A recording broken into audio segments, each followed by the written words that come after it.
vive Nicaragua, gente que no vende patria. Buenos días, buenas tardes, buenas noches. Bienvenidos y bienvenidas a Sin Fronteras, el primer programa de 2021. Hoy es lunes 11 de enero y son las 6 de la mañana con 30 minutos con Carlos José Hurtado y con Luis Enrique Guerrero. Sin Fronteras, la revista con William Griggs Vivado en la primerísima 91.7 y 105.3 FM. 6 de la mañana con 34 minutos. ¿Qué va a ser? ¿Cómo voy a estar de vacaciones? Me quedaron mal. Mi amiga la Conibay me ofreció un viaje a París, Roma y no sé dónde y no me lo dio. La profesora Susana Morales me ofreció un viaje a Venecia, a Florencia, no me acuerdo qué otra, y tampoco mal me quedó, entonces no fui. Y así, un amigo que tengo ahí en Jalapa me ofreció mandarme a traer, tenerme allá 15 días, con todos los gastos pagados, y ahí me quedé esperando. ¿Qué vacaciones van a hacer? No, hombre, no especulen, no especulen. Otro que ya estaba enfermo, que no sé cuánto. No, hombre, no especulen. Yo le dije de que nos fuimos, que no sabía en qué fecha íbamos a regresar, por una sencilla razón. Nosotros no hacemos el programa solos, somos un equipo. Aquí está Luis Enrique, que estuvo de duelo a finales del año pasado porque falleció su mamá. Está Carlos José Hurtado, y entonces aquí hay que tener vacaciones. Aunque yo no las tenga, las deben tener ellos. Y en el caso de Carlos Hurtado tenía ya un mes acumulado de vacaciones. Le quedamos debiendo todavía, ¿cuánto? 10 días, por ahí, ¿verdad? Porque había que regresar pues al programa, pero no, aquí somos un equipo, no es solo un piche, pues. ¿Me entienden? Esa es la explicación, pero vacaciones, ¿cuáles? Ya quisiera, mano. Estoy esperando que la Connie con la profesora Susana o que el amigo Jalapa cumplan su palabra. Y entonces ahí sí me voy a ir de vacaciones. Ya tengo muchos años de no tenerla. Bueno, un montón de cumpleañeros en esta primera semana de enero. Mi hermana mayor, Ethel Agnes Grigsby, estuvo cumpliendo años el 7. Ese mismo día estuvo cumpliendo años la Arlene, nada más que es mayor que la S. La Arlene ya tiene como 34, 35 años, no me acuerdo. Estuvo cumpliendo años Chepe Ramos. Ya Chepe ya va llegando a los 40. Felicidades a todos, atrasadas, pero bueno, felicidades. Y quiero referir algo que me escribe desde París una amiga de muchos años. Teníamos una amiga en común, María Luisa Tienza, que cumplió 11 años de fallecida el pasado 26 de diciembre, como también cumplió 2 años de fallecida nuestra gran amiga Scarlett Cuadra Waters. Dominique Servais, ¿quién sabe? Servais, así se pronunciará, yo como no sé francés, nos cuenta de una amiga que estas son las cosas que a veces no sabemos valorar, me parece a mí, pues.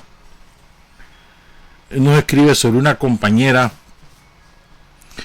cuyo nombre era Mercedes Gutiérrez, maestra de allá del barrio Cahualinca. Murió en noviembre del año pasado, ya tenía 85 años. Y nos cuenta una historia muy bonita. Y les voy a decir, al final van a saber por qué les voy a contar más esta historia. Nos cuenta Dominique, que allá en los años 80, cuando ella llegó a Cahualinca, Dominique estuvo en Nicaragua muchos años trabajando con el movimiento popular. Durante la revolución, ella es enfermera ya. Ahora se regresó a su país a cuidar a su padre, que falleció, por cierto, el año pasado. Le decía Dominique que la gente del barrio en Acahualinca se reunía porque querían una escuela de verdad, construida de bloques, obviamente, pues. Entonces había reuniones en el patio de la escuela, una escuela muy rústica. La directora de la escuela era María Teresa Martínez. Y había otro dirigente que también estaba en el barrio, que era William Olivares. Dice que entre la gente estaba una señora que se llamaba Mercedes, que nunca hablaba. Lo único que que le decía a Dominique que si quería fresco. Eso era todo, la muda y la del fresco, pensaba Dominique cada vez que veía a doña Mercedes en las reuniones. Dice que un día hubo, como ella es enfermera, Dominique, entonces ella trabajaba en el Manolo Morales y hubo un problema ahí con un paciente. Y el caso es que llegó tarde a la reunión. Entonces, al terminar la reunión, la muda, doña Mercedes, le pregunta: ¿y es que usted trabaja de noche? Pues sí, le contesto, tengo turno cada 4 días. Y entonces ahí empezó la amistad. Ella le empezó a contar que después del nacimiento de sus hijos, porque su esposo trabajaba de día, ella había trabajado muchos años de noche como obrera de Texnixa, probablemente de Fanatex, una de las dos. ¿Verdad?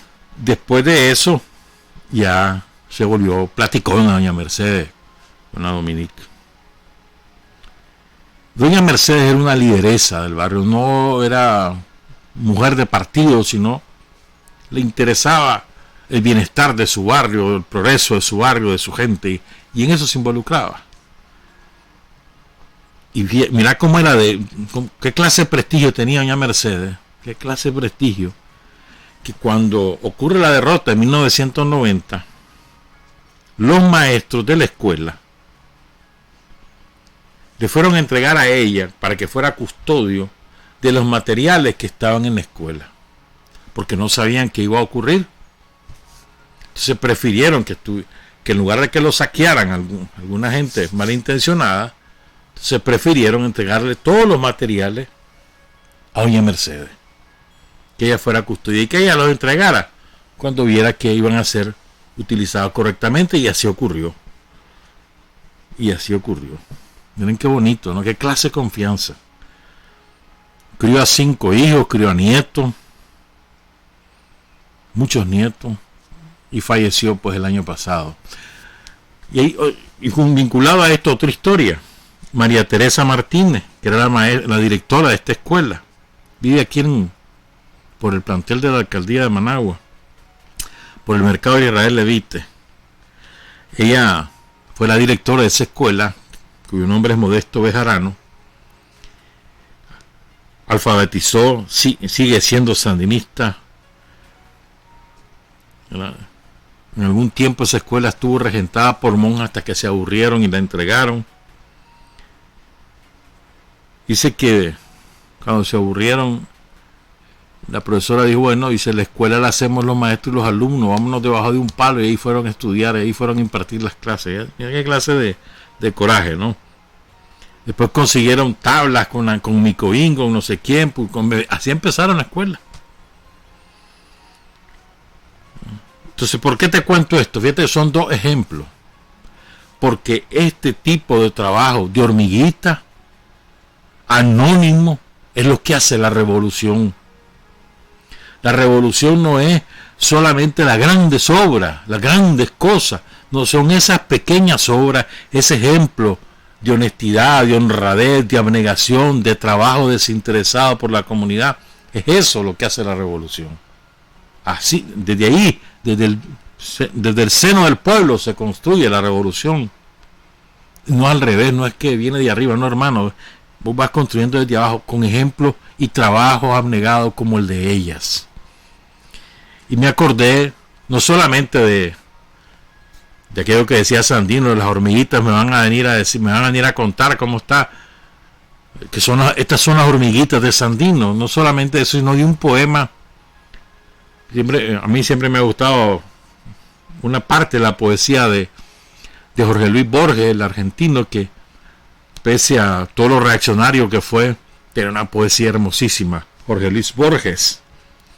Entonces fíjense, sobre esto, por esto que les estoy contando, él tiene un poema que se llama Los Justos. Un hombre que cultiva su jardín, como quería Voltaire, el que agradece que en la tierra haya música, el que descubre con placer una etimología, un significado. 2 empleados que en un café del sur, en una cafetería, juegan un silencioso ajedrez. El ceramista que premedita un color y una forma. el tipógrafo que compone bien esta página que tal vez no le agrada, una mujer y un hombre que leen los tercetos final de cierto canto, el que acaricia a un animal dormido, el que justifica o quiere justificar un mal que le han hecho, el que agradece que en la tierra hay Stevenson, el que prefiere que los otros tengan razón. Esas personas que se ignoran están salvando al mundo. Esa frase es maravillosa. Esas personas que se ignoran, anónimas, están salvando al mundo. Para que no andemos pensando en grandes cosas, ¿no? El pensar de que si uno no es diputado, entonces uno no es sandinista, no aporta a la revolución, o si uno no es alcalde, o si uno no es concejal, o si uno no es secretario político, o si uno no es ministro, presidente de alguna empresa. No, hermano. Labor de hormiga. Labor de hormiga. Un saludo a la familia de la profesora Mercedes Gutiérrez. Un saludo a los compañeros del barrio Cahualinca, a la profesora María Teresa Martínez. Y un saludo a todas las hormiguitas de Sandino, que son millones de nicaragüenses que hacemos la revolución. Ayer, que fue el 14 aniversario del retorno del Frente Sandinista al poder político, me preguntaba yo, hombre, ¿qué es lo más importante de lo que ha hecho Daniel en estos 14 años? Las carreteras. Es importante. La cobertura eléctrica, 98,5%. Sí, es importante. La cobertura de agua potable, más del 80%. Sí, es importante. La reducción dramática de los índices de pobreza. La educación gratuita. Hoy es el aniversario del retorno de la educación gratuita a Nicaragua. La salud gratuita, las inversiones en salud. Los programas para reducir la pobreza, las viviendas sociales. Todo eso es importante, pero yo creo que eso no es lo más importante, en mi opinión. Yo creo que lo más importante es que Daniel cumplió su palabra. Y apenas él asumió el gobierno, el pueblo de Nicaragua empezó a mandar. Y de ahí se deriva todo lo demás. O sea, es de la voluntad política de ser intérprete, interlocutores del pueblo, no ser sus dueños, ni ser sus mandamases, sino ser sus intérpretes. Y a partir de esa interpretación política, construir el gobierno de los pobres en Nicaragua. Creo que eso es lo más importante. Cumplió su palabra y entregó el poder al pueblo de Nicaragua. Y de ahí se han derivado todas las políticas. ¿Cuál era el principal interés del pueblo de Nicaragua? ¿O ha sido el principal interés durante muchísimos años? Acabar con la pobreza y la paz. Esas son las dos grandes demandas del pueblo de Nicaragua. Recordemos que los nicaragüenses hemos vivido en guerra desde prácticamente poco antes de la independencia, que este año se cumplen, por cierto, 200 años. Desde poco antes de la guerra de la independencia hemos vivido en guerra con breves lapsos donde no hay guerra, pero son breves, máximo 30 años. Después guerra. Llevamos 14 años, hubiéramos tenido los 14 años en paz total, interrumpida por el somocismo en el año 2018. Pero una de las grandes aspiraciones del pueblo de Nicaragua es la paz, conservar la paz. Y la otra es acabar con la pobreza, porque además, si la pobreza se mantiene, no habrá paz. Van vinculadas una con la otra. Yo creo que me parece a mí pues que ese es el aporte más importante. El pueblo de Nicaragua es gobierno, es poder político, ejerce ese poder por la vía de las políticas de gobierno, por la vía de los programas de gobierno, por la vía de múltiples cosas. Esto creo que es lo más importante, y ahí se deriva todo lo demás, esa es mi opinión. Que por cierto, me parece a mí que es importante recordar esto, pues. 2 huracanes nos atacaron el año pasado en noviembre, ¿verdad? El gobierno hizo una labor formidable para atender la emergencia. Pero es que hay gente que cree que la emergencia es en el momento, ¿verdad? Que hay damnificados y que solo comen en ese momento. Entonces, los políticos del somocismo quisieron instrumentalizar la tragedia de los pueblos caribeños y comenzaron a hacer campaña. Vamos a recoger reales, cosas, porque la pobre gente, y hay que mandárselo, y que no sé cuánto, como moda. Vino la Navidad, se olvidaron. El que no se olvida es el gobierno sandinista. Todos los días del mundo, ahí está el gobierno sandinista mandando esto, mandando lo otro, auxiliando de tal o cual manera, ejerciendo, ya pasó a la fase de la reconstrucción, ya no hay gente albergada, la gente está construyendo su vivienda ayudada por chavalos de la juventud sandinista, estudiantes universitarios, todos los militantes del frente involucrados en eso. Ahorita, este fin de semana, ya llegaron unas escuelas prefabricadas, preciosas por cierto, para que ni un solo niño deje de ingresar al sistema escolar este año por falta de un local donde estudiar. Es decir, todos los días. Y ahí está el programa de esto, el programa de lo otro. ¿No? O sea, el gobierno no se olvida, para el gobierno no es moda, es obligación. Y la asume con consecuencia. Esta es la gran diferencia, es decir, derivado de eso, de que el pueblo ejerce el poder, derivado de esa concepción, es que los seres humanos son el centro de las políticas del gobierno. No son el dinero, no son las mercancías, no son los negocios, no, es el ser humano, el bienestar del ser humano, es la esencia de la política, de las políticas del gobierno del Frente Sandinista. Yo creo que tenemos que agradecerle al pueblo de Nicaragua por 2 razones. Primero, por haber votado por el Frente Sandinista y por Daniel. Hay que agradecerle al pueblo de Nicaragua.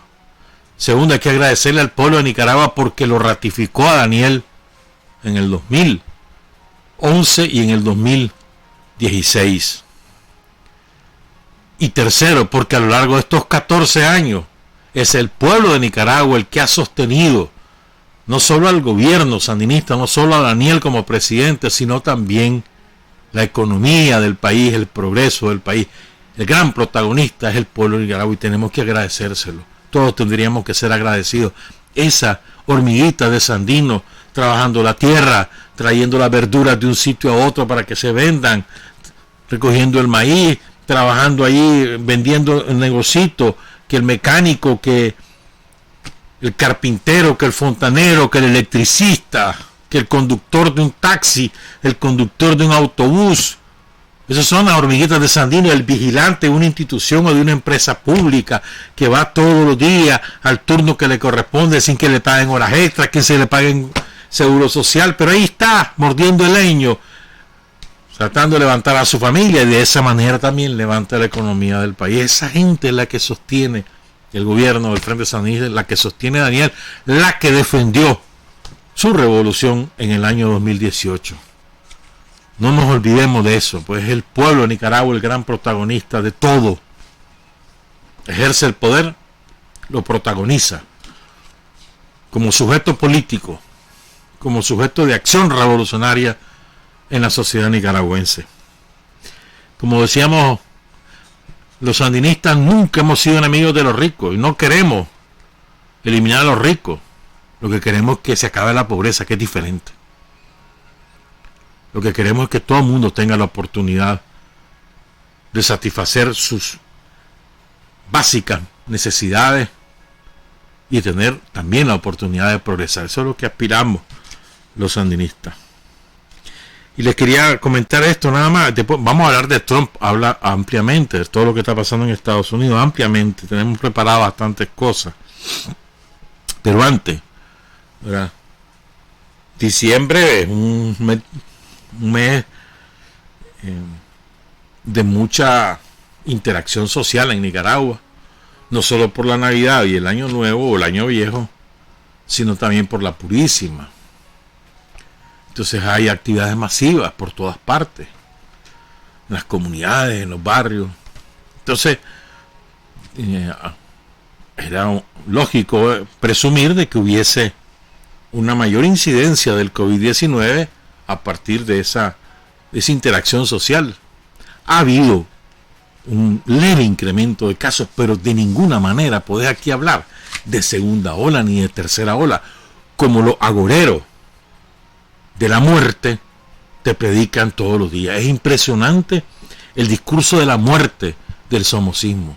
Para ellos se celebra la muerte, celebran las desgracias ajenas, las celebran, las aplauden, con entusiasmo las resaltan y quisieran que fuera más, e inventan lo que sea. Es impresionante, son los sopilotes de la política. Es impresionante, de verdad, o sea, cómo se van descarando ante la ciudadanía, y ellos exaltan todo lo que signifique tragedia para el pueblo de Nicaragua. Inventan, mienten descaradamente todos los días del mundo. Y fíjense, Nicaragua está en este momento, tiene, para atender la emergencia del COVID o cualquier otra emergencia, 11.732 camas de hospitalización, 562 camas de cuidados intensivos. Nunca se ocuparon todas al mismo tiempo durante el pico de la pandemia. Nunca estuvieron ocupadas las 562 camas. Bueno, un poco menos había el año pasado. 449 ventiladores, 954 monitores de signos vitales y 574 succionadores quirúrgicos. O sea, el equipo básico para que ni un paciente se nos muera. Si se nos va a morir, hermano, no es porque no teníamos equipo, ni tampoco es porque los recursos médicos fallaron, sino porque el cuerpo de la persona no pudo resistir. Pero no va a ser por falta de esfuerzo humano, ni mucho menos falta de recursos adecuados para enfrentar la enfermedad. Es impresionante, las inversiones en salud son cosas impresionantes lo que ha hecho el gobierno sandinista. Bueno, algo más sobre esto, espérame, es que muchas cosas que hablar. Ok, vamos entonces a hacer la pausa y cuando regresemos hablamos de Trump y de toda la barbarie que está ocurriendo en Estados Unidos. Son las 6 de la mañana con 56 minutos. Hay hombres que luchan un día y son buenos. Hay hombres que luchan un año y son mejores. Pero hay hombres que luchan toda la vida. Esos son los imprescindibles. Son las 7 de la mañana en punto. Hoy habla Daniel en la tarde, 5 o 6 de la tarde.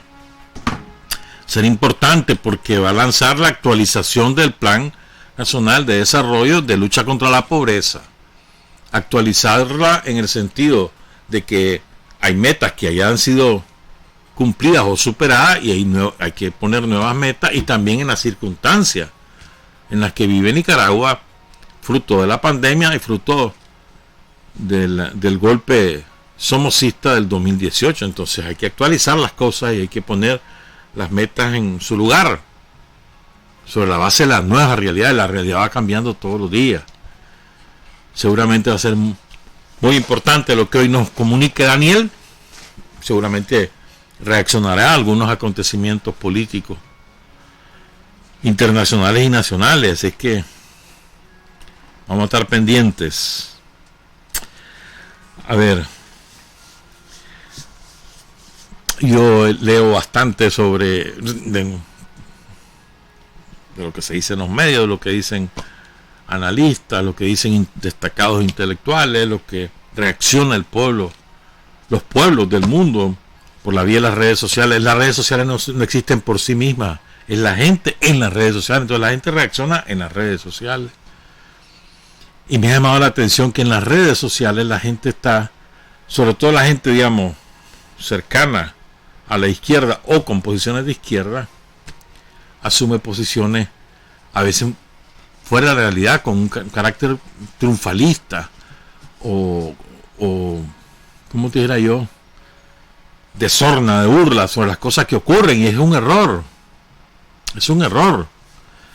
Vean, no estamos asistiendo a la caída del imperio. El poderío militar de Estados Unidos está intacto. No estamos asistiendo a esa caída. Estamos asistiendo al deterioro progresivo. Se está acelerando ese deterioro. La economía norteamericana muy pronto dejará de ser la primera economía del mundo, porque va a ser sobrepasada por China. Y a la vuelta de unos 20 años también por la India. Sí, esto es verdad, pero no es la caída del imperio. Se está desnudando el imperio, está mostrando lo que es. Ahí estamos de acuerdo. Pero de ahí a que estemos diciendo, ya se van los yanquis, viene la revolución, no sé cuál. Eso no es así, creo yo.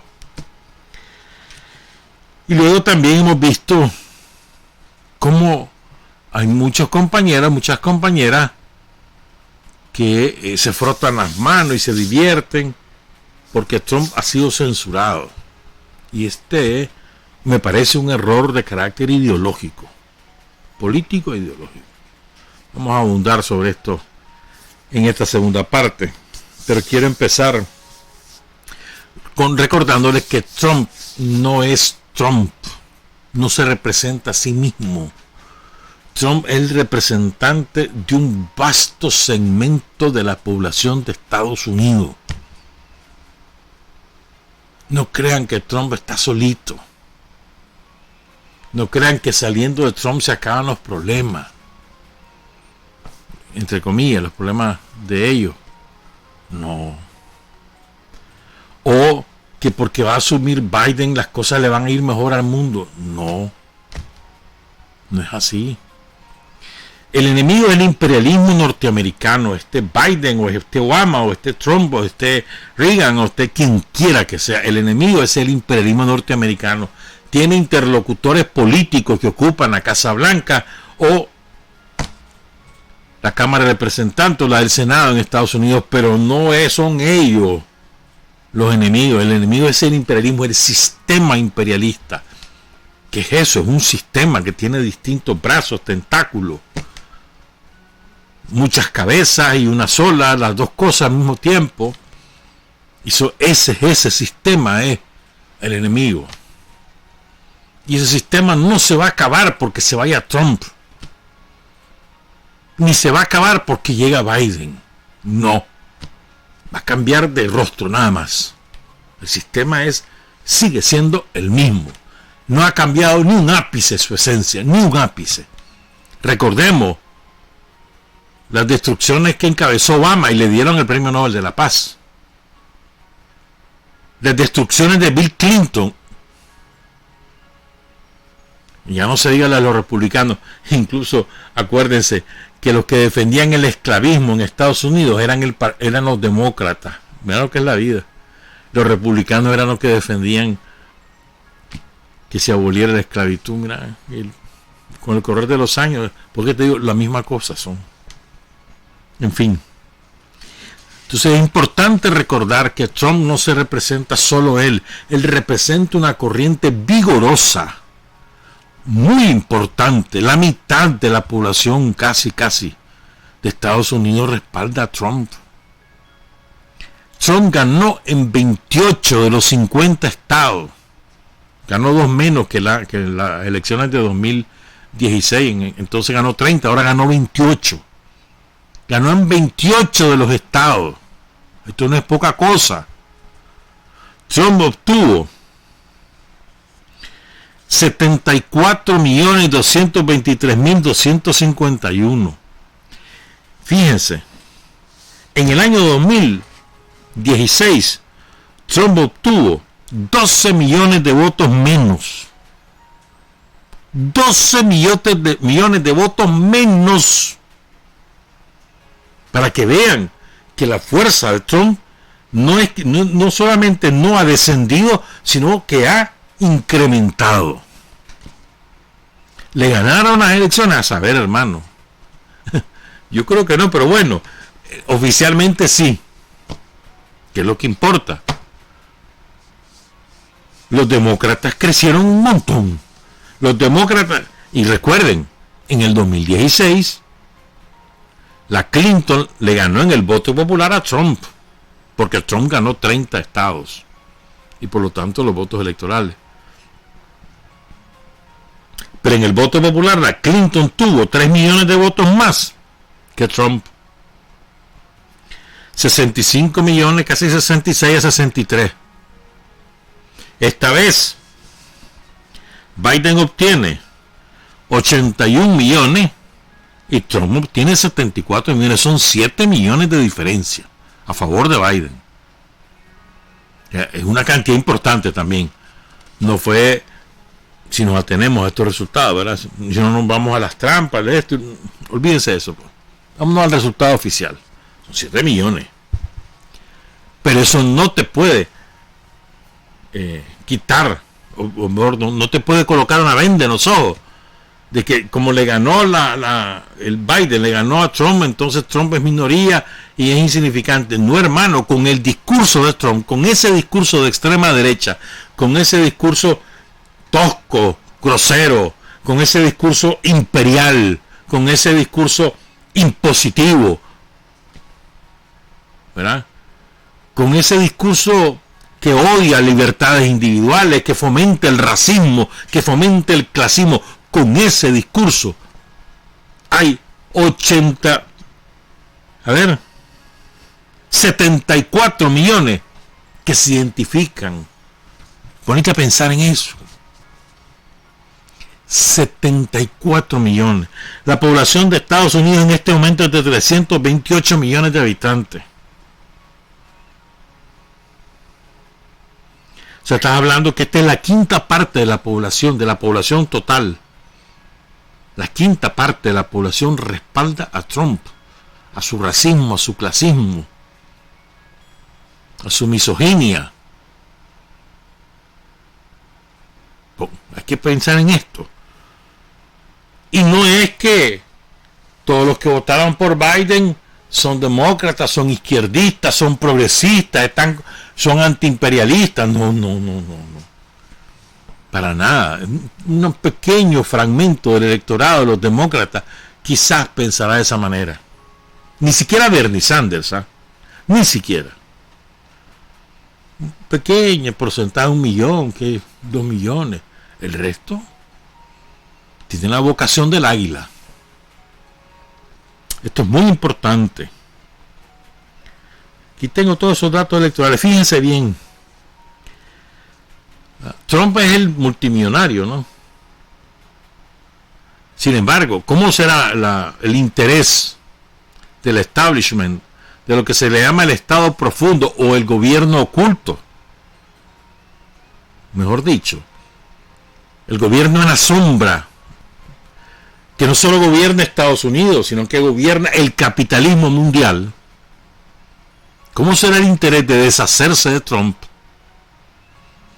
Que invirtieron en Biden 1.064 millones de dólares. 1.064 millones de dólares le dieron a Biden para la campaña electoral.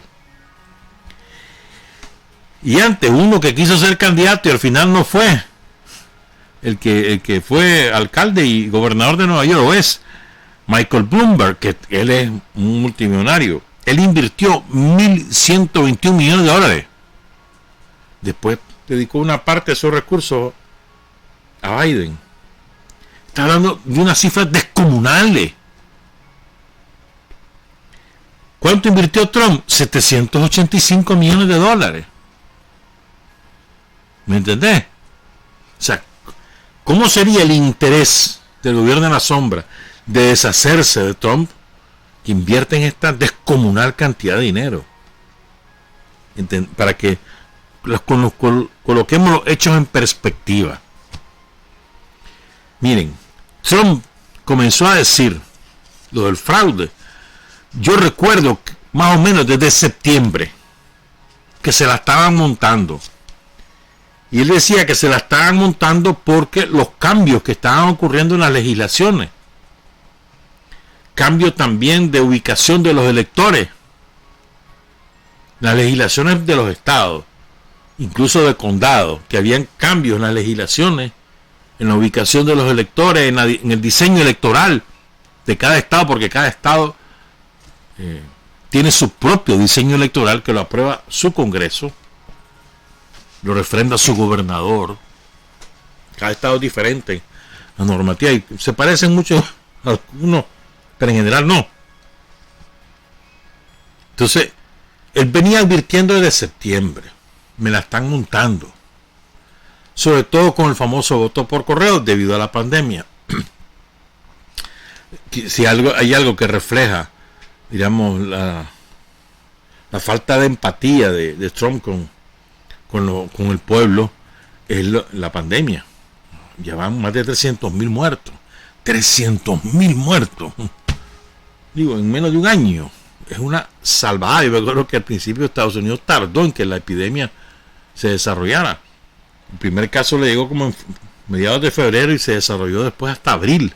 Y ya están en 300.000 muertos. Pero bueno, no me quiero desviar. Entonces, sobre todo debido a la pandemia, o argumentando la pandemia, ¿verdad? Un enorme caudal de votos por correo, alrededor de 100 millones de votos por correo, ¿verdad? Y entonces Trump venía diciendo, mira, ahí me la van a montar, esto va a ser fraudulento, me la están montando, lo decía de otra manera, y no fue capaz de evitarlo. Además no tenía la maquinaria. El Partido Republicano nunca fue trumpista como tal, pues estaba al servicio de Trump, pero no era trumpista. Y además estaba al servicio de Trump porque Trump salvó al Partido Republicano de la extinción. Si ganaba la Clinton en el 2016, el Partido Republicano iba a la división segura, que es lo que probablemente va a ocurrir ahora, ¿verdad? Entonces, desde septiembre, luego, la noche electoral, él lo dijo desde un principio, yo no voy a reconocer estos resultados.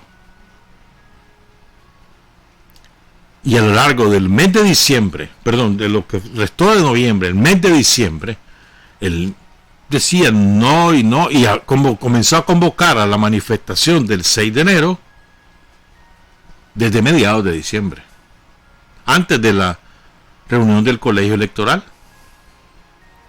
Y comenzó a decir que íbamos a impedir que nos consumaran el fraude. O sea, en guerra avisada no muere soldado. O sea, Trump avisó lo que iba a hacer. Es importante tenerlo en cuenta, ¿ya? Entonces, bueno, ocurren los hechos que ¿cuál es el hecatombe de los hechos del 6 de enero en Estados Unidos? ¿Por qué el escándalo? ¿No te llama la atención? ¿Por qué? Porque que nos han colocado eso como la impoluta democracia norteamericana, la catedral de la democracia mundial, que por cierto, la palabra democracia ni siquiera aparece en la Constitución de Estados Unidos, por cierto, dicho sea de paso, ¿verdad? Entonces ahí en la catedral, profanaron la catedral de la democracia. Pónganse a pensar, ¿qué fue lo que realmente pasó? Pues entraron un montón de trumpistas al parlamento y se sentaron en los sillones y fueron a la oficina y se burlaron de todo el mundo. Eso fue todo lo que pasó. Algunos iban armados. Pero ¿cuál es el bochinche, pues?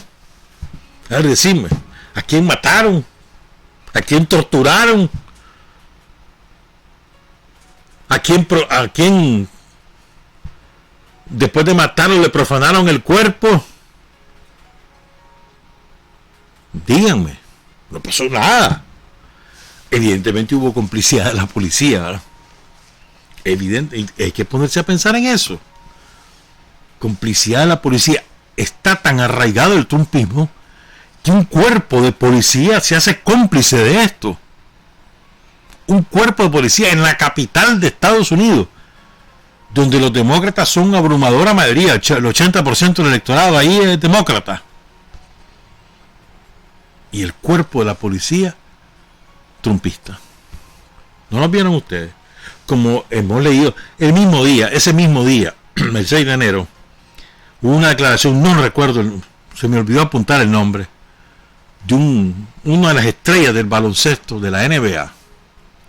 Dijo, si aquí hubieran sido negros los que llegan a la Casa Blanca, estaríamos hablando de decenas de muertos. ¿Ah? Y es verdad. Después lo he leído de mucha gente, hay un intelectual negro muy bueno, por cierto, que dio una entrevista en este mismo sentido, en la de ese mundo. Y es verdad.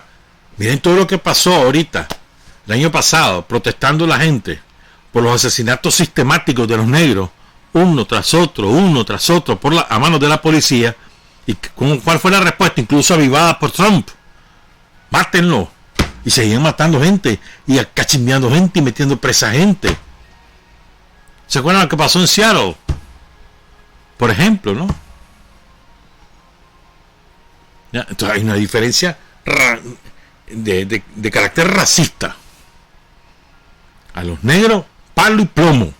A los blancos que se tomen el Capitolio. Pero bueno, estrictamente hablando, lo hecho, ¿cuál avión pues se tomaron el Capitolio? ¿Cuántas veces no se han tomado parlamentos en todo el mundo? En todo el mundo. ¿Cuál es la cosa? ¿Qué es lo malo pues de entrar a un parlamento y tomárselo? A ver. Se demoró en un país por eso. No, y ahí lo saca y ya está. Primero impedir que entren, pues, porque se trata de una entidad oficial, gubernamental. Si no lo pudiste impedir, pues no sacarlo. Y ahí muere. Ah, no, pero es un escándalo. Qué barbaridad. Han profanado. Qué horrible eso. Qué violencia. Insurrección, dijo Biden.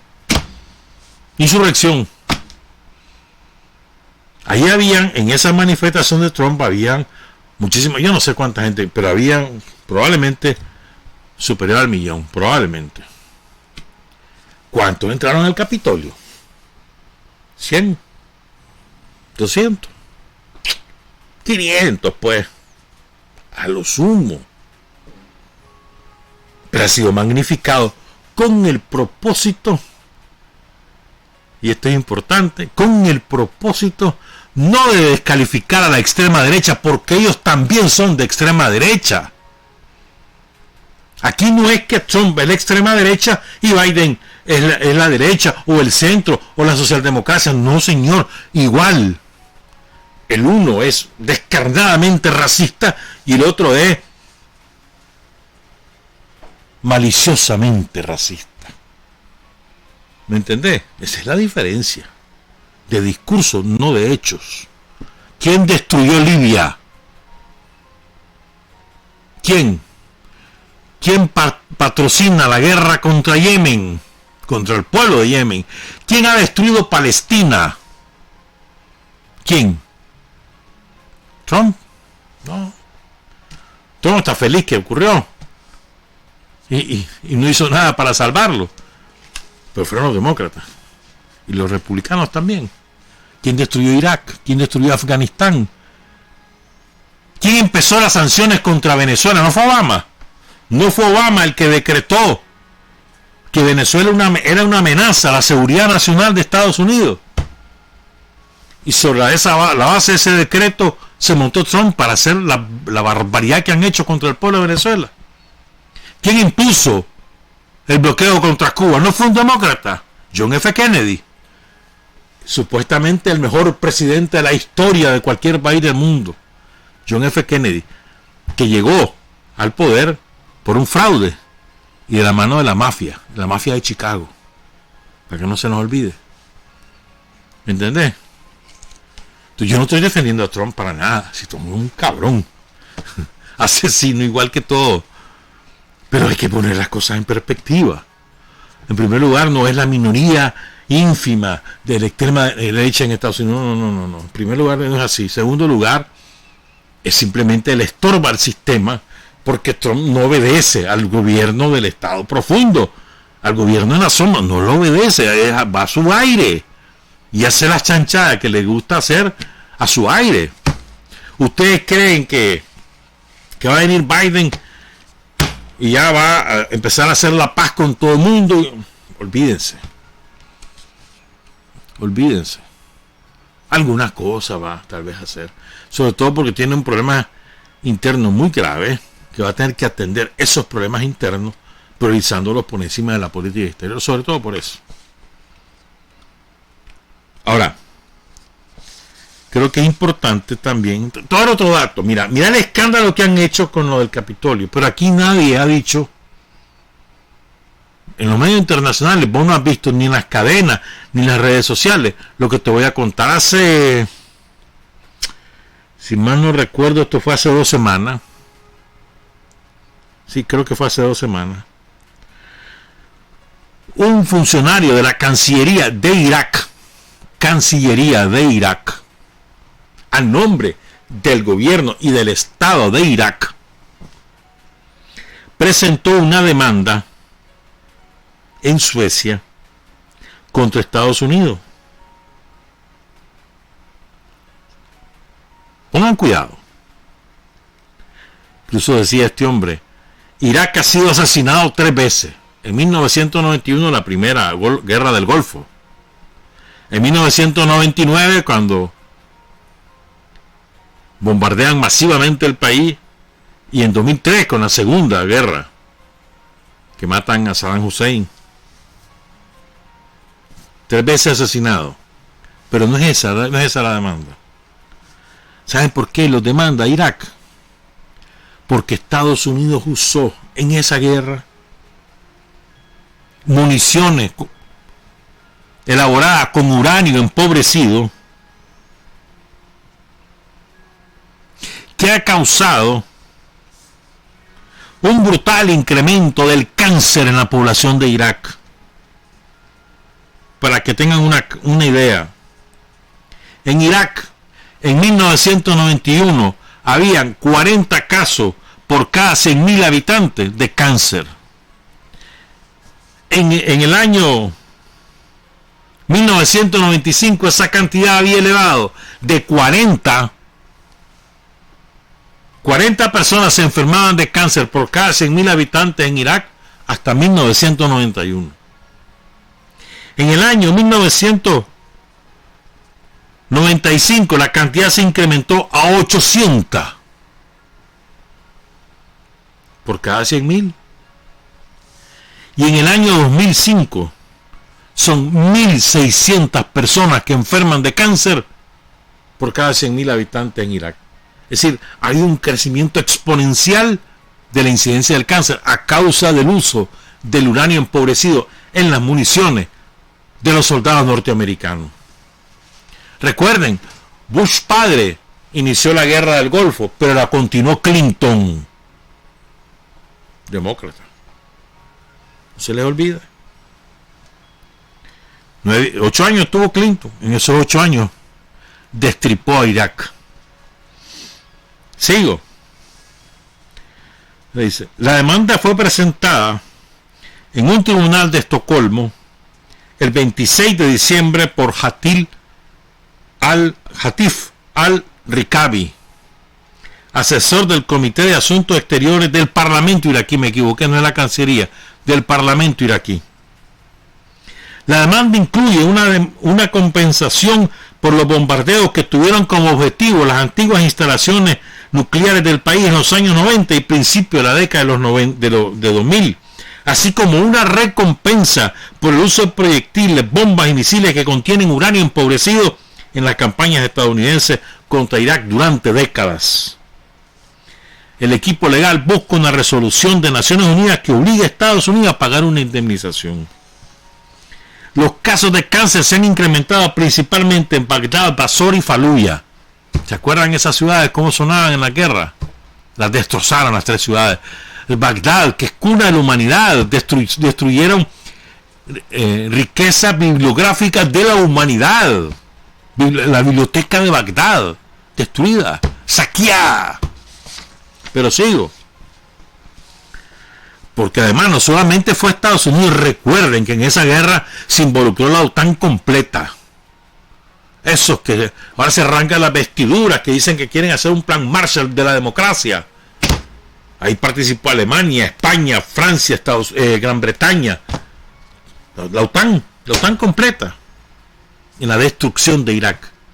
y son responsables también de esas tragedias del pueblo iraquí. Sigo. Oigan esto. Dice un artículo. Desde septiembre de 1998, oigan esto, aviones de Estados Unidos y del Reino Unido bombardearon Irak de manera persistente, protagonizando la campaña militar aérea más larga desde la guerra de Vietnam. Y lo nuevo, para que no se nos olvide esto, y después voy a continuar con el tema porque creo que está vinculado.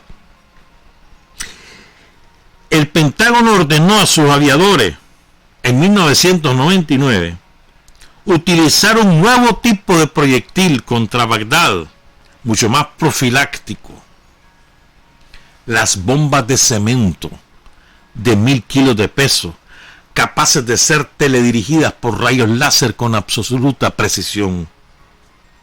Son tan pulcras que no dejan bajas civiles, como las bombas de grafito ensayadas a principios de la guerra contra Irak, y que provocan cortocircuitos en los cables de alta tensión y dejan a las grandes ciudades y núcleos industriales sin suministro eléctrico. 27.000 operaciones de salida, bombardeo. 27.000 en un año. 16.000 salieron de Arabia Saudí y Kuwait, y 11.000 desde Turquía, que se la da ahora también de anti-yanqui. Sí. ¿Por qué cuento eso? Díganme ustedes, de esos medios de comunicación, ¿cuál de ellos? De esos que se rasgan la vestidura ahorita porque profanaron el templo de la democracia, el Capitolio. ¡Qué barbaridad, qué horrible! ¿Viste esos hombres? Y ese con cacho. Y ahí se sentó. Y el gran avión, pues. Avión. Los 4 muertos. 3 de ellos. ¿Quién los mató? La policía. Incluyendo la primera que muere, la mujer. Una veterana de guerra, que le dispara a un policía por la espalda. Y no estaba haciendo más que cruzar ahí un pasillo. Eso era todo lo que estaba haciendo. No iba ni siquiera armada. La asesinaron. Entonces no vengamos con cuentos, hermano. No exageremos. Dicen que fue un golpe.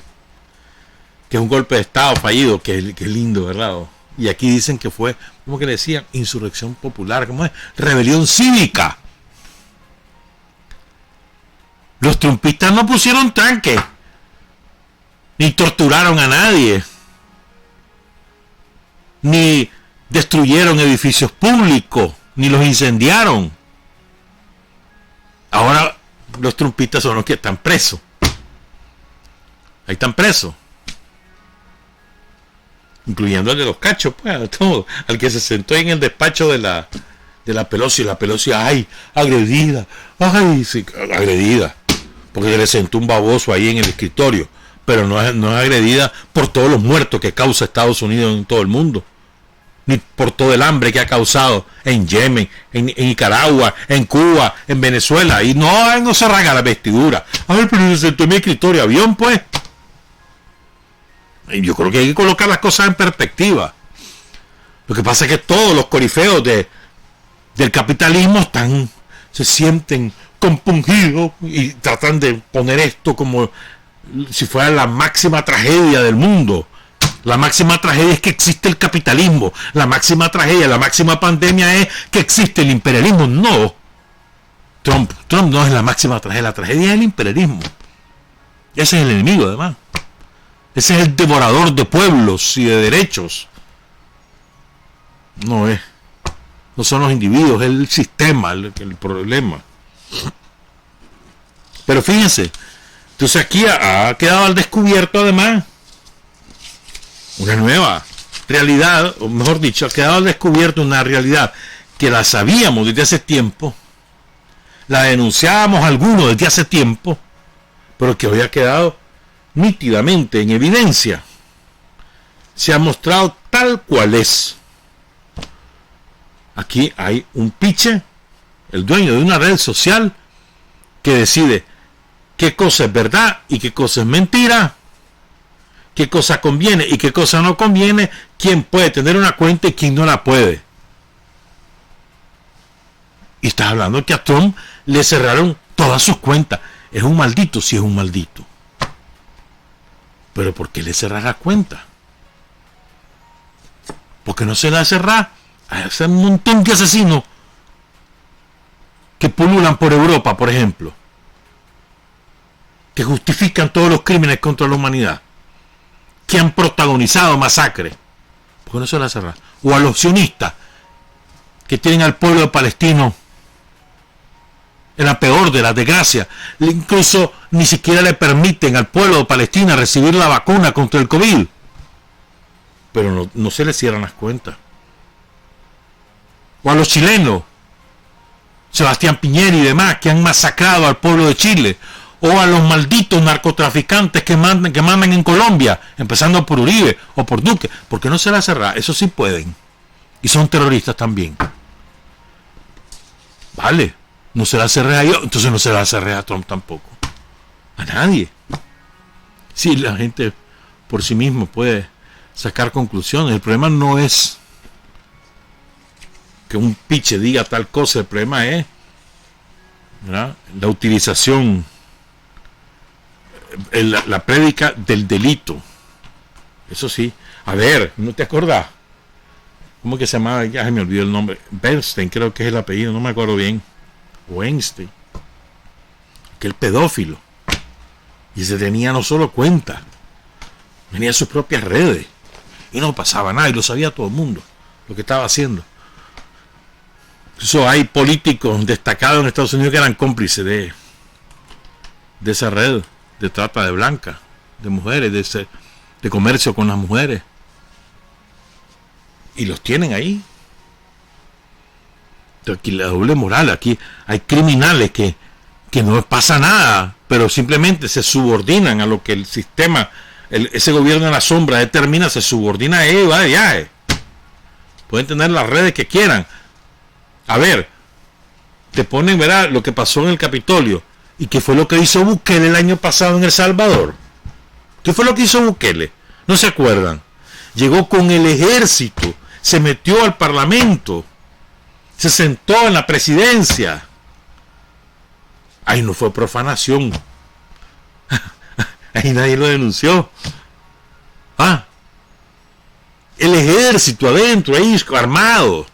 Y no había ninguna rebelión, no habían diputados. A mí no me caen bien ninguno de los diputados de Arena, que pierdo yo, son de extrema derecha también. Pero a ver, no ocurrió eso en El Salvador y nadie dijo nada. Y Bukele, presidente demócrata, popular, yo no sé cuánto, elogiado por toda esa cloaca de medios de comunicación que hay. ¿Me entendés? Fíjense. Entonces, aquí se evidencia que tenemos un gobierno en la sombra, que es el que toma las decisiones. Además, vienen los medios y aplauden. Los medios corporativos que pertenecen a ese mismo gobierno en la sombra. Que la NBC, que la CBS, que la CNN, que la Fox, incluso la Fox. Ya no se diga en estos lados, en la periferia del imperialismo, o The Times, o Le Monde, o El Figaro, o El Spiegel, o El País, que es la misma chochada, todos son iguales. Aplauso. Bien hecho. Y aquí hay que vemos algunos que nos sumamos a eso. No, hombre. Hay que ver más allá. ¿Debe o no debe tener cuenta? Eso no lo puede decidir el dueño de esa empresa. Una vez que en una red social debe ser regulada por los estados. Porque es una cuestión de interés público. Es como la electricidad, como el agua potable. Son cosas de derechos públicos. Las comunicaciones son de derechos públicos. Son de interés público. Porque nos afectan a todos. ¿Quién no necesita comunicarse? Si la gran revolución del último siglo es la comunicación. Y eso va a estar en manos de los empresarios, de los dueños. O sea, tiene que ser regulado por el Estado. Si alguien tiene que regular esto, es el Estado. Los estados, pues, en sentido plural de la palabra, pues, entonces hagamos una sola. aprobada por Naciones Unidas, y que después que todas las legislaciones la adopten, de acuerdo, vámonos. Pero no puede quedar en manos de Zuckerberg o de cualquiera de estos delincuentes dueños de las redes, que te van a decidir quién puede tener una cuenta y quién no. ¿Cuántos sandinistas no le cerraron las cuentas el año pasado y el año antepasado por puro capricho de los reguladores de Twitter que tienen sede en México? ¿Cuántos, sobre todo de izquierda, cuántos no les eliminaron sus cuentas porque simplemente afectaba la manera de pensar de los dueños de Twitter o del Facebook o de Instagram o de YouTube? A Cuba Debate no le cerraron, a Telesur la sacaron, ¿verdad? Entonces, ¿por qué vamos a permitir esto? Así como no queremos que se haga con esto, tampoco a Trump. No, hombre, si va a haber regulación, que sea la regulación internacional a la que todos nos vamos a someter, todos los estados vamos a adecuar nuestra legislación a esa norma internacional y vamos de viaje. Pues no puede quedar en manos de las corporaciones de los ricos del mundo. ¿Me entendés? Fíjate bien, no sé si vos seguiste lo que estaba pasando el 6 de enero allá en Washington, pero era increíble ver a todos estos sicarios del periodismo, en inglés, en francés, en lo que quisiera, las cadenas que pusieran, hermano. La veías por internet o la veías por el cable, por donde quisiera.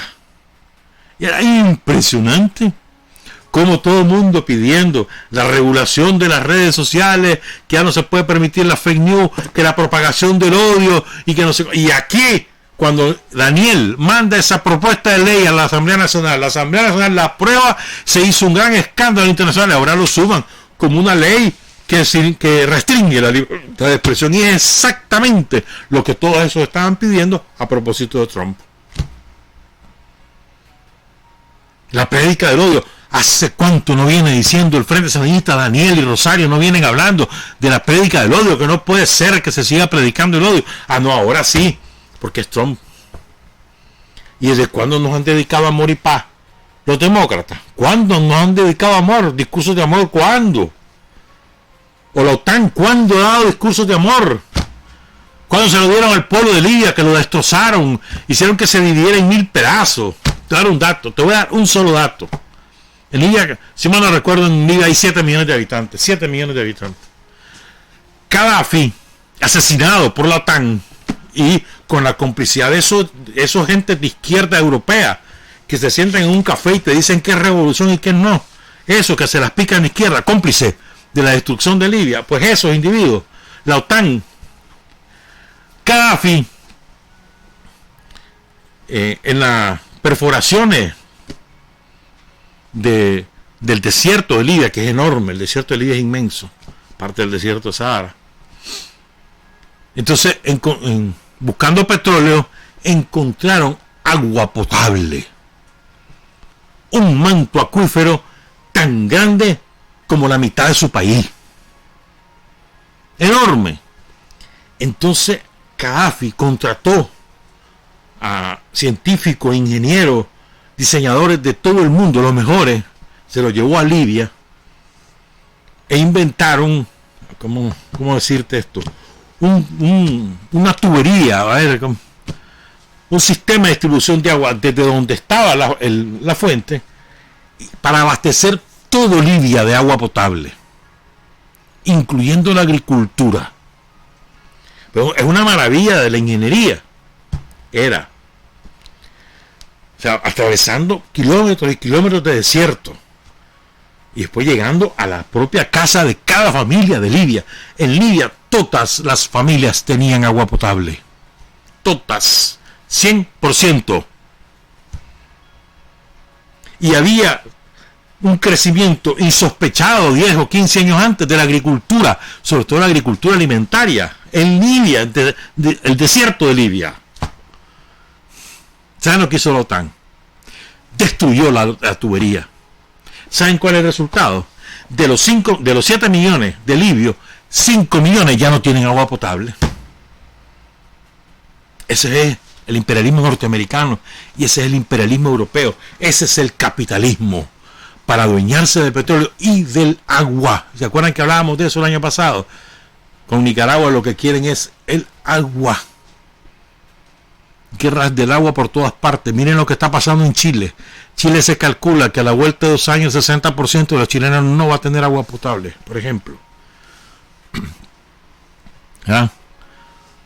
¿Por qué? Por culpa del hombre que ha causado el cambio climático. Culpa del ser humano. Pero bueno, fíjense bien.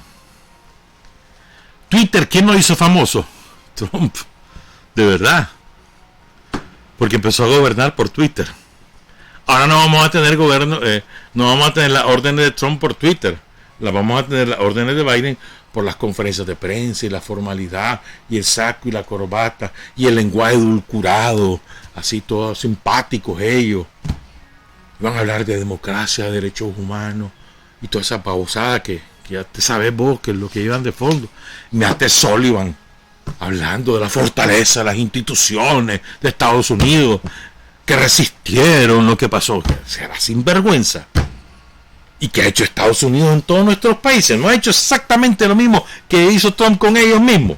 Peor lo que nos ha ocurrido a nosotros. ¿No se acuerdan de lo que le pasó a Chávez?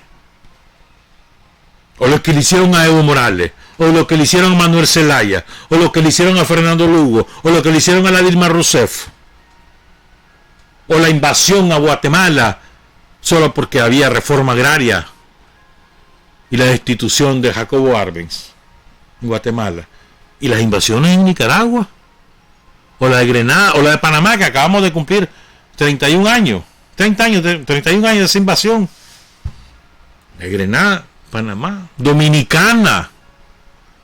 Entonces, no, pero eso no era un atentado contra la democracia. No, eso era salvar a los pueblos de regímenes horribles. Eso no era a la frente al Palacio de la Democracia. No. Y todo era apadrinado por esos medios, por esas fuerzas oscuras. ¿Qué clase de doble moral? ¿Qué moral tienen estos para hablar de democracia? Todos esos medios, todos esos periodistas sicarios. La única cosa que me gusta de lo que ha ocurrido es que se descararon. Porque llegó al extremo, me acuerdo en un momento dado, la CNN, no sé si en ese momento estaba con la CNN en español y ya no pude confirmar si estaba en otros medios habían hecho lo mismo. Porque me quedé, vaya pues. Entonces comienza a hablar un senador, ¿verdad? Comienza a hablar, a defender a Trump. Entonces dice el periodista, lo interrumpe y dice, no, vamos a interrumpirlo porque no vamos a permitir que se digan mentiras y que se... Veo. Él determinó que es mentira y que no tiene derecho pues el hombre a decir su discurso. ¿Cuántas veces no hemos oído decir aquí mentiras y las dicen descaradamente? Es la corporación, el Canal 12 o cualquiera de esos medios de comunicación de la extrema derecha en Nicaragua dicen lo que les da la gana. ¿Y quién se lo impide? Ahora le cierran el micrófono a un político y dice que eso es mentira. Entonces lo decía el periodista o el dueño de la CNN y dice, ese no, porque es mentira. Él decidió. Y por eso te digo, por lo menos se han descarado. Eso es bueno. Para que se les quite la venda de los ojos a un montón de gente que se cree el cuento de la democracia impoluta de Estados Unidos. O de la libertad de expresión que sí existe en Estados Unidos, pero no en otros lados. Quítense esa venda de los ojos, ahí están. Libertad de expresión en tanto no afecte al sistema. Hasta ahí. Apenas afecta al sistema, se acabó la libertad de expresión. Apenas los dueños del mundo sienten amenazados sus intereses, se acabó la libertad de expresión. Y así como están acabando con la libertad de expresión, quieren acabar con la democracia, porque la democracia, es decir, la forma electiva de tomar decisiones cada cierto tiempo en un estado, es un estorbo para los intereses del sistema, porque cada vez más fuerza antisistema ganan el voto popular, porque logran que la gente se logre independizar, porque logran que la gente asuma conciencia cada vez más. Entonces ya es un estorbo la democracia, no le sirve la democracia. Le sirve un Zuckerberg que tome decisiones por sus pantalones, porque él es el dueño aquí. Esto es mío, yo decido. Eso es lo que le sirve. Fíjense, incluso ahorita, ayer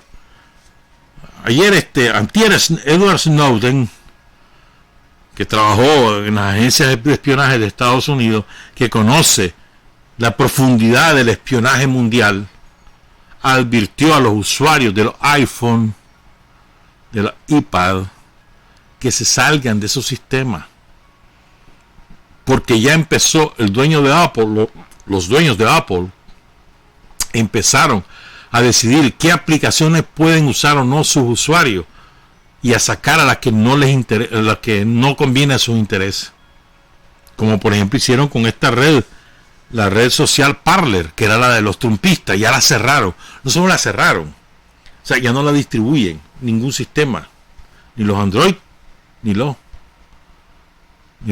¿cómo es el que se llama el otro? iOS, ni los iOS, sí, ni los iPad, ni los iPhone, ni los teléfonos celulares más populares que conocemos aquí, para que vean. Entonces decía, bueno, sálganse de ahí. Les voy a dar un consejo con esto del WhatsApp. Yo no sé, ya te llegó la notificación, ¿no? ¿Ya?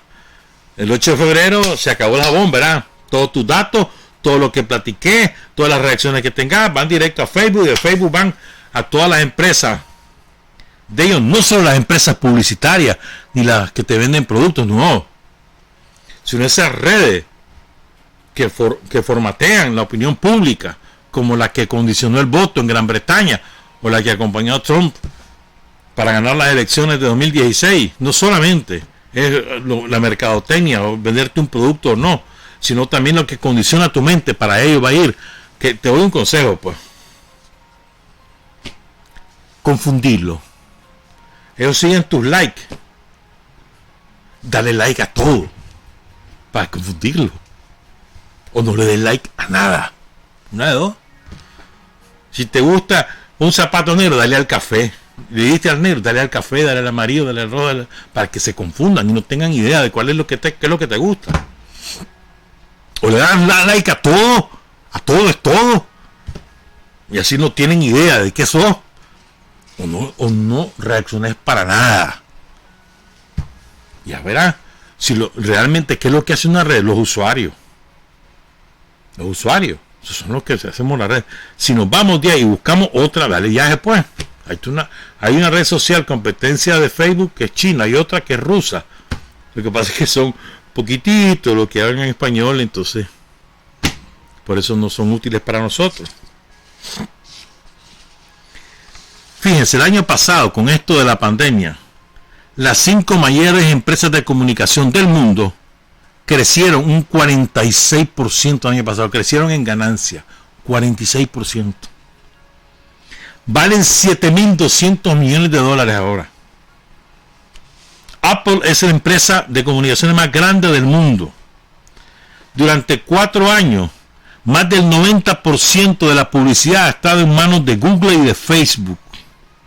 Estos gigantes están reformateando la sociedad, creando tecnologías de información basadas en datos sobre nuestras vidas, acceso, consumo, viajes y conversaciones.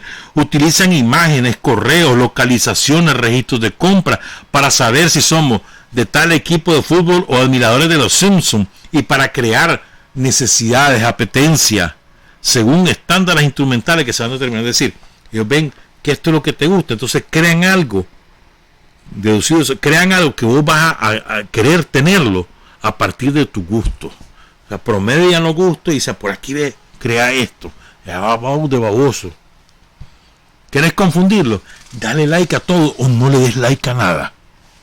No reacciones en nada o reacciona a todo.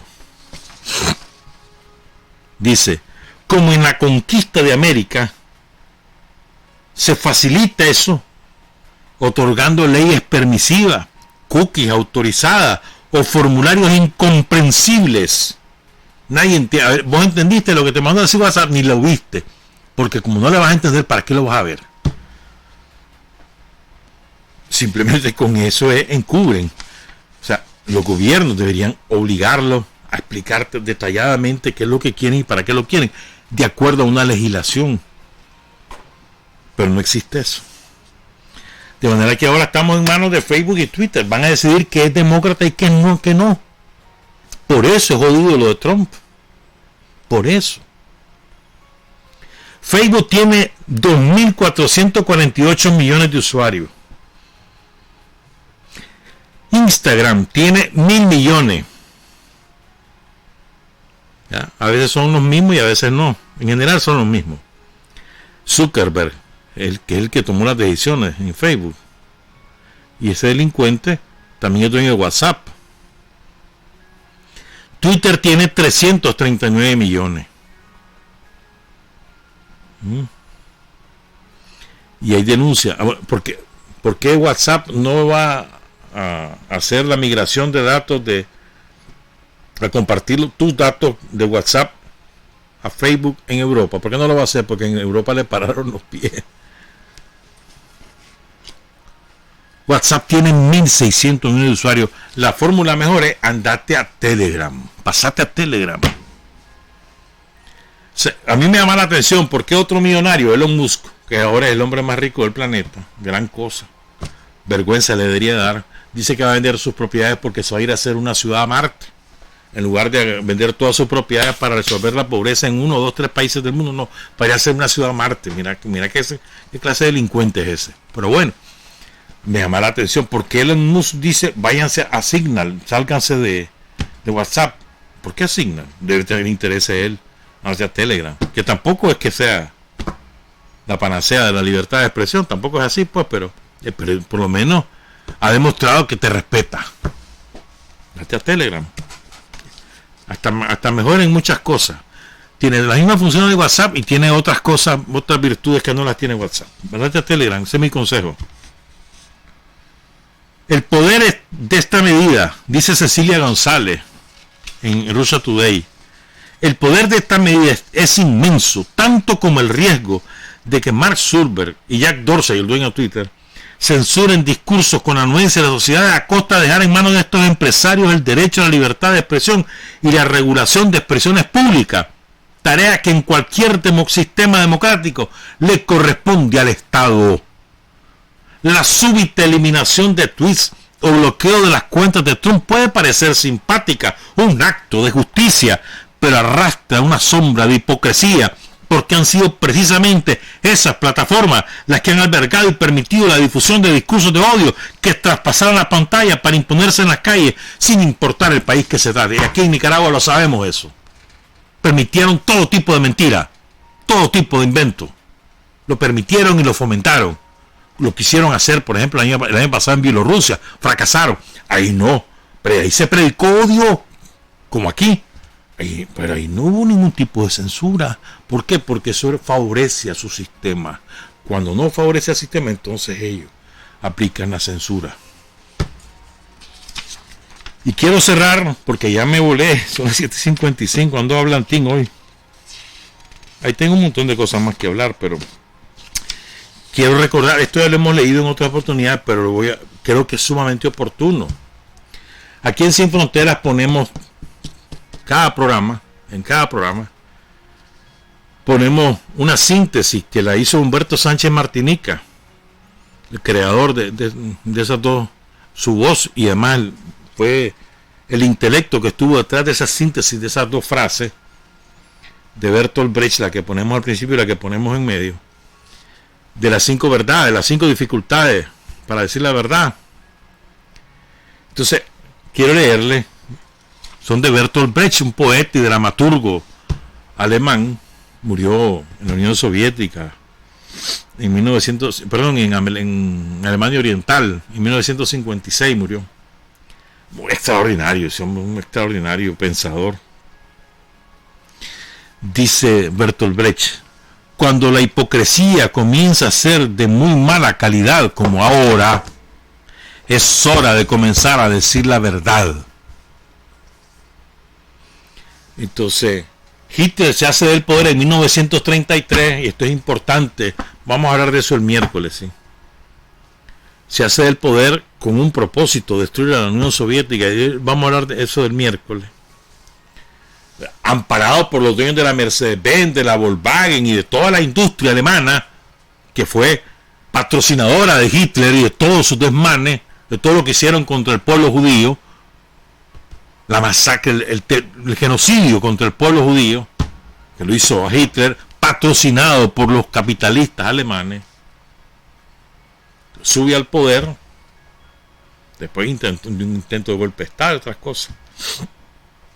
Entonces Bertolt Brecht, que adivina por dónde viene la cosa, se va, piquijale. Entonces ese año o el año siguiente, Brecht, que era un hombre partidario del comunismo sin ser afiliado al Partido Comunista, ¿no? Entonces él se va y los nazis quemaron sus obras, prohibieron sus obras, bueno, se fue a Dinamarca. Entonces en el 1934 publicó este texto que se llama Las 5 dificultades para decir la verdad, que son el valor de escribir o decirla, la inteligencia para descubrirla, hacer que la verdad sea un arma, saber a quién confiar la verdad y la astucia para difundirla. Entonces el punto 3, el arte de decir la verdad, de hacer la verdad manejable como un arma, dice lo siguiente. Hay una opinión extendida, y es que el fascismo sería debido a una oleada de barbarie que se ha cernido sobre varios países como una plaga natural. Así, al lado y por encima del capitalismo y del socialismo, habría nacido una tercera fuerza, el fascismo. Para mí, dice Bertolt Brecht, el fascismo es una fase histérica del capitalismo y por consiguiente algo muy nuevo y muy viejo. En un país fascista, el capitalismo solamente existe como fascismo. Combatirlo es combatir el capitalismo, y bajo su forma más cruda, más insolente, más opresiva, más engañosa. Entonces, ¿de qué sirve decir la verdad sobre el fascismo que se condena si no se dice nada contra el capitalismo que lo origina?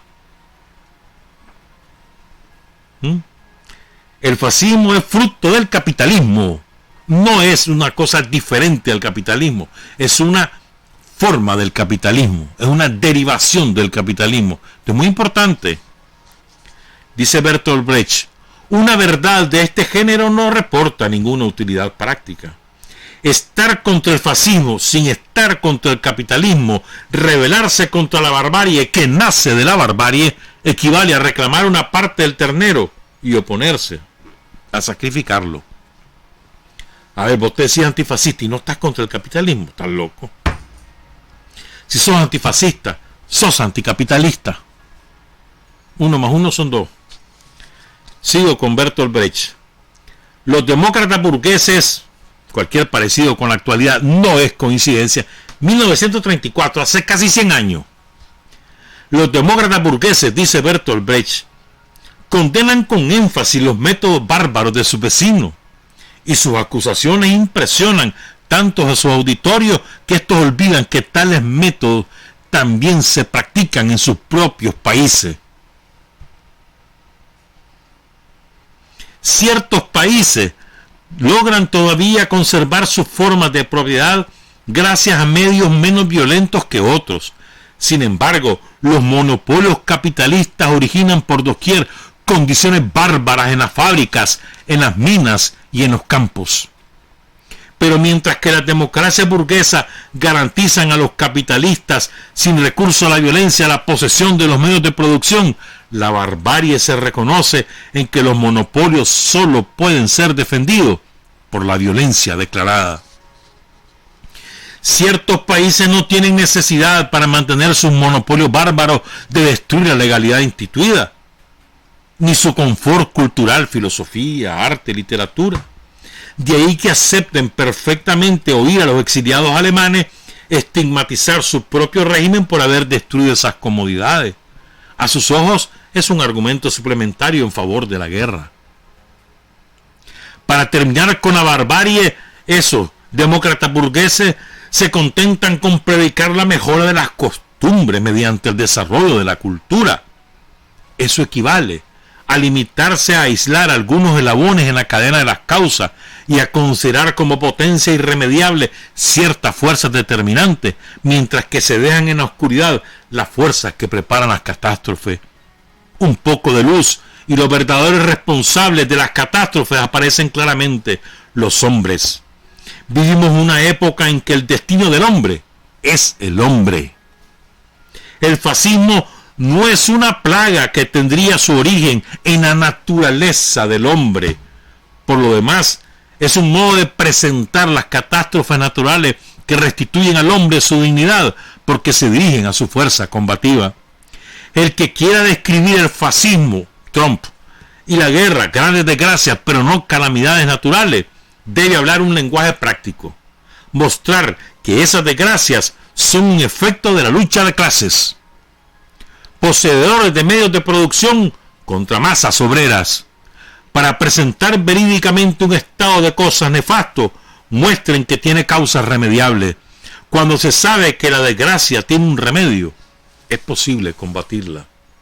Y sí, la desgracia del capitalismo tiene un remedio y se llama socialismo. Eso facilita que la gente se sume a la lucha contra el capitalismo y sus manifestaciones, se llamen imperialismo, se llame democracia burguesa o se llame fascismo. Trabajar, avanzar, combatir, vencer. Patria y libertad. Revolución es sentido del momento histórico. Es cambiar todo lo que debe ser cambiado. Es igualdad y libertad plenas. Es ser tratado y tratar a los demás como seres humanos. Es emanciparnos por nosotros mismos y con nuestros propios esfuerzos. Es desafiar poderosas fuerzas dominantes dentro y fuera del ámbito social y nacional. Es defender valores en los que se cree, al precio de cualquier sacrificio. Es modestia, desinterés, altruismo, solidaridad y heroísmo. Es no mentir jamás ni violar principios éticos. Es convicción profunda de que no existe fuerza en el mundo capaz de aplastar la fuerza de la verdad y las ideas.